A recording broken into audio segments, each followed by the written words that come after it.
एक समय पर हमारी दुनिया में डायनासोर का राज था। वे चलते थे जहां हम चल रहे हैं, इसी हवा में सांसें ली और इसी धरती पर लड़ाइयाँ लड़ी। इन विचित्र डायनासोर ने करीब 14 करोड़ सालों तक इस धरती पर राज किया। इन डायनासोर की कई हजार प्रजातियां थी। इनमें से कुछ शाकाहारी थे तो कोई मांसाहारी। तो कुछ डायनासोर बहुत ही शांत स्वभाव के थे, वहीं कुछ हिंसक और खतरनाक थे।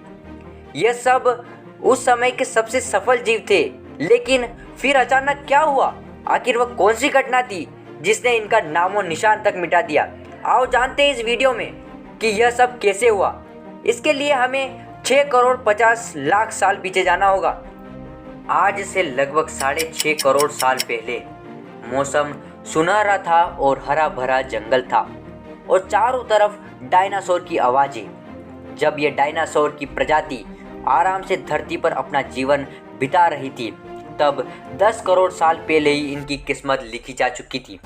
करीब 10 करोड़ साल पहले एक छोटा एस्टेरॉयड का टुकड़ा जो सुदूर अंतरिक्ष से आ रहा था, वह पृथ्वी से लगभग 20 करोड़ मील दूर मंगल और बृहस्पति के बीच बने क्षुद्र ग्रह के बेल्ट में घूम रहे बड़े एस्टेरॉयड से जा टकराता है।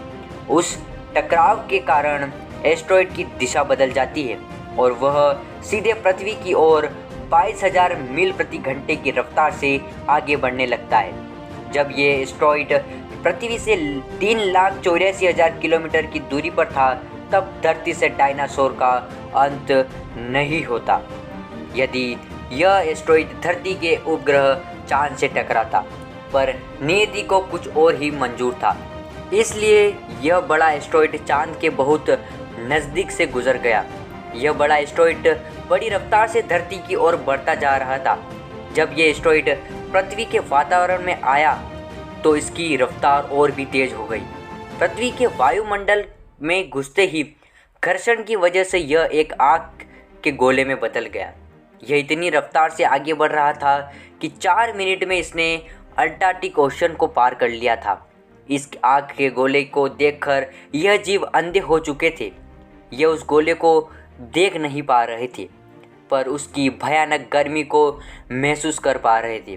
कुछ ही क्षण में यह भयानक एस्टेरॉयड मेक्सिको की खाड़ी के पास ज़मीन से टकराता है और लगभग 35,000 डिग्री सेल्सियस की ऊर्जा वाला एक भयंकर विस्फोट होता है और इस विस्फोट के कारण 180 किलोमीटर चौड़ा और 20 किलोमीटर गहरा गड्ढा बन गया और ज़मीन टकराव के कारण से चारों तरफ भूकंपीय तरंगें उठने लगी। इस वजह से समुद्र विशाल लहरों का निर्माण हुआ और एक के बाद एक सुनामी की लहरें चारों तरफ बढ़ने लगी और जगह जगह ज्वालामुखी भी फटने लगे।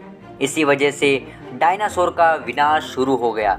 धरती के महाविनाश की प्रक्रिया शुरू हो चुकी थी और सभी जीव मरने लगे। उन्होंने तो भागने का रास्ता मिलता और ना कुछ सोचने का विचार। इस विस्फोट से 90% जीव की प्रजाति विनाश हो चुकी थी और जो 10% जीव धरती पर बच गए थे, उनमें से भी वही जीव जिंदा रह सके जिनका वजन 30 किलोग्राम से कम था।